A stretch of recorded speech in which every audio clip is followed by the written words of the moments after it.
So I'm going to do the name Shaelyn with a butterfly, and I'll start with about a 1 foot piece of wire, and then we're going to just go ahead and start the S. I don't want to make it too big. I'm using 20 gauge wire, and this is actually brass wire, which is nice and stiff. I like to use the brass wire because it holds its shape. So then we're going to just go around and form the S. These are larger round pliers. If you don't have larger round pliers, you can use the end of a pen or a little bamboo skewer or something that's round. So we're just going to go ahead and start the S, and then I'll just bend the wire back on itself using the smaller round pliers to do that, and bring this back across here. I'm still trying to find some good pliers to recommend for you guys, because these ones I got almost 30 years ago and you can't buy the same pliers anymore. But there's some good ones on Amazon. You can even search supplies on Etsy as well, and to find some good pliers. So these are the small round pliers. We're just going to bring that around here to do the H. And then just to bend it back, I'm just going to use my nail. But if you don't want to use your nail, you can use your pliers again. And then the larger round pliers to do the H. Just bring it around there. Fiddle around with it a little bit. You can kind of bend it back and forth a bit if you're having trouble getting the right sort of dimensions, shape. The wire's pretty forgiving. And now the A. So we're going to bring this. So I bring this around to the back. And you'll see why. So it's like a little circle, but you bring the wire to the back and then you bring it over to the front, and that makes the little line on the A.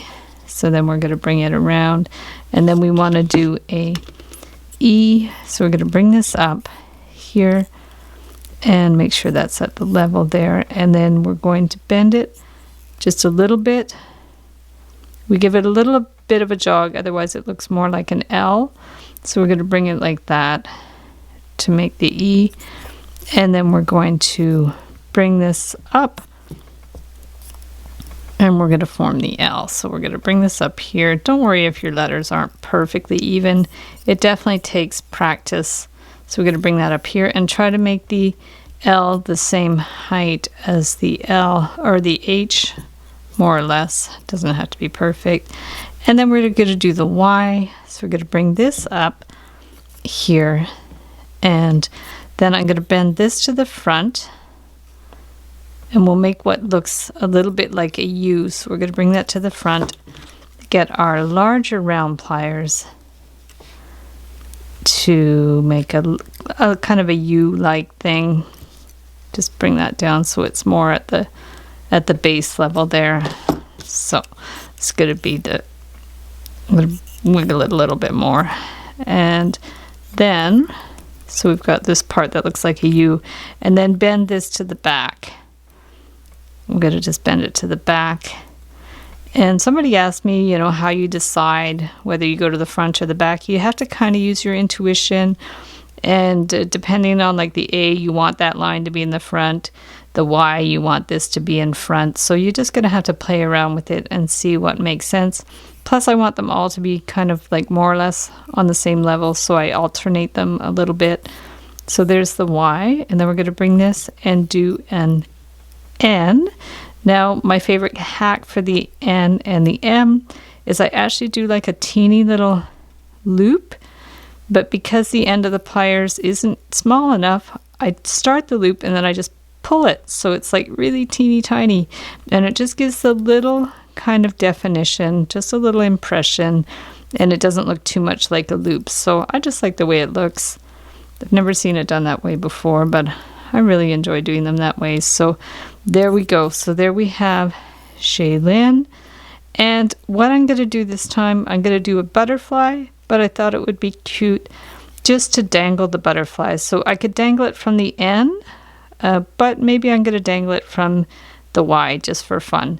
So then you also have to keep in mind how you are going to hang the pendant. I think it might be good to hang it from the H and the L because they're at the same level. So if that's the case, you can just finish off your end. We're going to bring this to around in a loop, and same thing, you can just pull that a little tighter. Basically, we just don't want a scratchy end, so we're just going to cut that, and it has like a little loop, but there's no scratch. And the same thing with this here, with the S, we can do the same thing, where we just kind of pull that, and all we really want to do is finish the end so it's not sticking out. So we're just going to do that. So then those ends aren't sharp, and you'll still be able to hang it from those two loops. So for the butterfly, we want it to be more or less symmetrical. So I'm just going to bend this in half, and we don't want it too big because it's just going to be a little tiny butterfly. So I bent that in half, and I'm going to I have other tutorials like this where I made like little butterfly earrings. So basically, I'm just going to bend that like this. You'll see why it's going to be more symmetrical. And then you're going to bring this one down here. So this is going to be one wing, actually. I'm going to bring that down here. And then we could bend this one out here. And then bend that one down. We can always like play around with it after, but just to kind of get it started. So this has the beginning shape of the wings, so they're the same size. And then what you can do is actually open up the wings. Okay, so we can open them up and just bend this one up, adjust it so it's in a little bit. This one too, we're going to bend this one up. You can add beads on it too if you want, but this is just going to be a very simple little butterfly. So we're going to bring it like that.